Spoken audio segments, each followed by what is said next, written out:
we want you to hear us and believe us when we say there are manifestations in your vortex that if you will hope for them and believe for them and eventually come to know them, they will manifest in full view for you. Have you ever had an experience of sharing the planet with others who don't see it the way you do? Has that ever happened to you? Have you ever been in a particular place in time where you were laughing and someone else was crying and you were standing in the same space? Have you ever noticed that perception is about what's happening to you individually, not about what's happening to you collectively?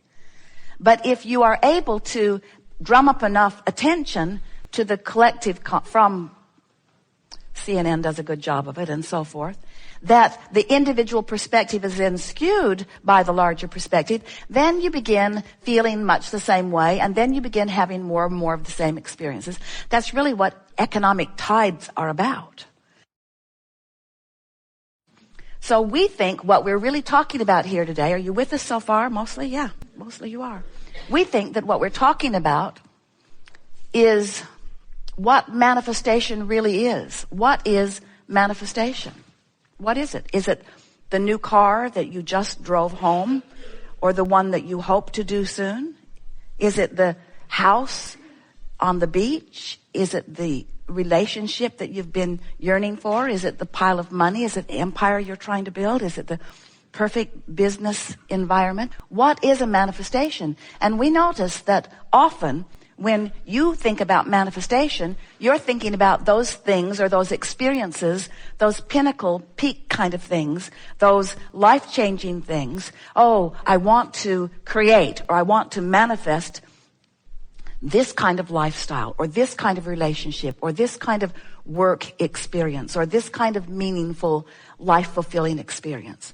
And we say, good for you, good for you, good for you. But when we talk about manifestation, we're talking about right here, right now. What has manifested in your life, which means how do you feel about your money? How do you feel about your body? How do you feel about your relationships? How do you feel about your economy? How do you feel about your government? How do you feel about your world involvement? How do you feel about your ecology? How do you feel? How do you feel? How do you feel? What is your perception of life? What is your manifested right here, right now perception of life? And the big question is, does it include, or better said, are you allowing it to include who you really are and what you really know and what you really think and what you really feel about all of that? Because most humans, the beasts are an exception because they're tuned in, tapped in, turned on. They are, you call it instinctually, they are instinctually focused, which means broad view, always focusing through them. But humans, we love you very much. Humans, we love you very much. Humans have managed to focus yourselves apart from the fullness of who you are, so that in many of your manifested moments, you're not allowing all that you have become. And that is so interesting to us, because all day, every day, as you've been sifting through the variety of life, it has caused you to create a vibrational version of you, which is where we stand, which is always the precursor to your manifested version. But you know what's required for your manifested version of you? Only vibrational compliance, only emotional compliance. You only got to be in the mood for what you're asking for, and it must be. That's all it is. Your attitude, your mood must line up with what you want. And if you're so hung up on reality, and if you're letting reality, which sometimes includes the absence of the new car, the new lover, the old lover, the good body, or whatever it is you're reaching for, if you're facing reality and noticing the absence of something wanted, and that absence is now dictating your mood, your manifested attitude, your manifested worldview, your manifested personal view. If your view is dictated to you or influenced to you, and you are in that vibration, which equals the mood or the emotion, you are depriving yourself of that full view. All that means is you've pinched yourself off from something that really is, and you can't see it yet. everything is perceptual. So if you are sick, it's a perceptual thing. And often you will say, no. It's proven by the tests, by the facts. There are a lot of people who are confirming this sickness or confirming this bankruptcy or confirming where I stand. And we say, all that is happening is that you are perceiving fragments of that which you really are because you are practiced at not allowing the fullness of who you are to manifest. So when we talk about manifestation, what we're really talking about is your perception of what's around you, your perception of your body, your perception of your world, your perception of your economy. That's the big one these days. So many people perceiving based upon what other people are perceiving. That's like saying, well, my mother lived in the closet and her mother lived in the closet, and I thought we were just supposed to live in the closet. And I know it's not rational when I listen to you, Abraham. I know that I could just open the door and come out, but it's not easy to open the door and come out when I've been in here for so long. Now, this analogy is strong. You laughed at it at first. Now it's starting to depress you. But the reason that we offer analogies is because we want to get your attention. We would like you to leave here today saying to yourself, I want full view. I want full view, which means I want to be moment by moment, day by day, up to speed with how the source within me is viewing life. And what we mean by that is you are so much more than these physical bodies. You are so much more than this physical beingness that you sometimes or even often perceive. You have source within you. You are more vibration than you are anything else. So we would like to convince you that this is a vibrational world. It's a vibrational world that is changing constantly and has already changed in ways that please you, that you are depriving yourself of seeing because you haven't come out of the closet yet. You're still hiding from the real reality as you are scrutinizing the limited reality. And when you realize that there is a bigger reality, we want to coax you over here into this vibrational reality, this vortex of creation. We want to coax you over often enough, speaking to you in reasonable terms until we elicit from you a vibrational resonance that then gives you full view. Sometimes in your human vocabulary you say, oh, then I saw the light. Then I saw the light. And we say, yeah. That's what we're talking about. Then I remembered who I am. Then I remembered that all is well. Then I remembered why I'm here. Then I remembered who I am. Then I remembered all is well. Then I remembered who I am. Then I remembered how it feels. Then I remembered.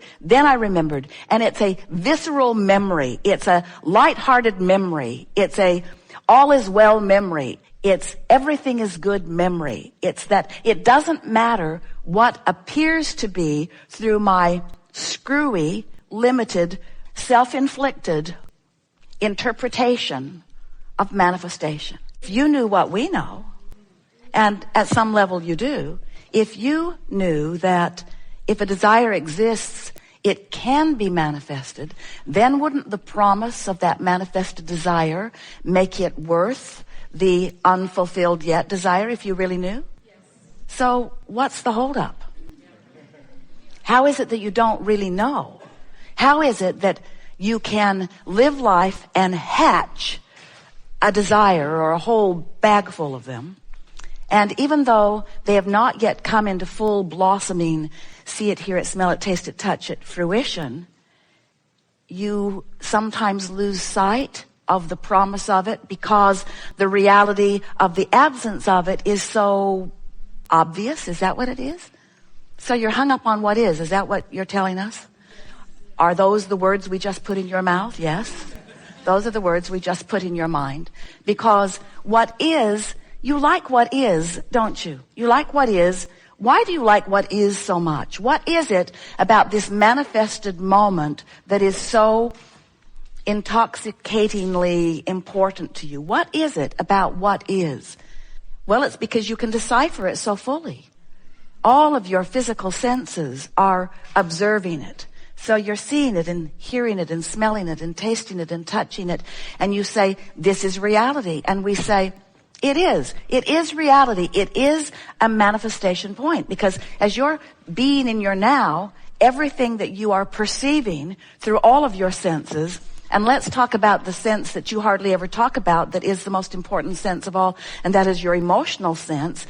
How you feel in the moment. What you're seeing, what you're hearing, what you're smelling, what you're tasting, what you're touching, but what you're feeling in the moment. That's your manifestation point, isn't it? That's your manifestation point. The manifestation of the emotion within you is really big, isn't it?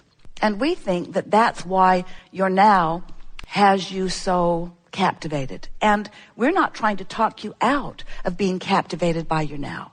We're just trying to talk you into using your ability to focus so that as you are observing your now, you can hold yourself in alignment, or at least not so far out of alignment with the things that you have asked for that are already vibrationally gathered, that you have not yet come to the place of being able to translate in the fullness of your physical senses to the point that you call it reality or manifested.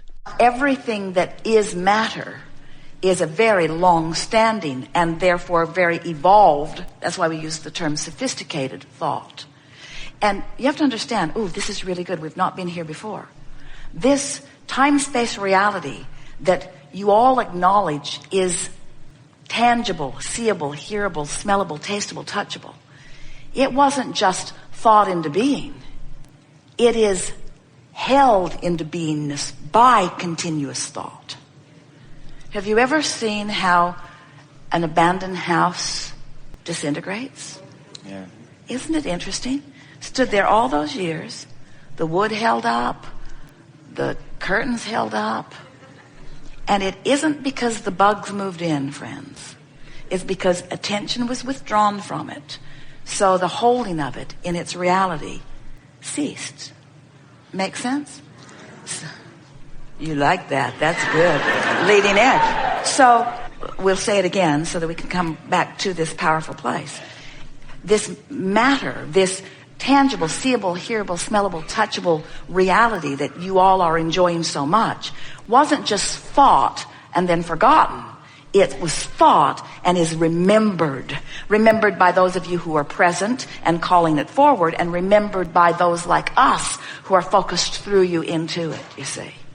Esther has commented on many occasions that it is so much fun to feel Abraham out there on a new thought. She knows it's new. She knows she's never heard it before. She knows she's never understood it before. She knows it's never been this big before. She knows that it is happening in this moment as a leading edge, co-creating an experience with those like you who have gathered. And all of you are right there with it. Yahooing at the right moments, feeling exhilaration at the right moments. You're right there because it's a co-creative dance where we are all tuned in and we are on this leading edge together. And it's that thought, those moments that many of you recognized even as we were speaking about it here. Those are the moments that let you understand fully what we just said to you about leading edge and source all being right here. Religions have been trying to sort out what is non-physical for a very long time, and they have done a terrible job of it. A terrible job of it because they continue to speak of the separation. They continue to speak of loss in death when there couldn't be anything that is further from the truth. They continue to speak of separation. They continue to feel it as they put themselves as mere mortals. Imagine that. Mere lousy, crummy mortals. Mere mortals, mere dysfunctional. They don't usually use the word dysfunctional. They usually use words more like unworthy or sinning.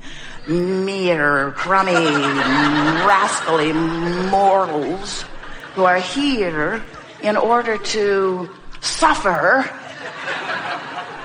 yourself into worthiness later. And we say, how does that work? How do you do that? And so we want you to feel the fullness of all that you are. Not just the fullness of all that you are, the fullness of all that we are, and not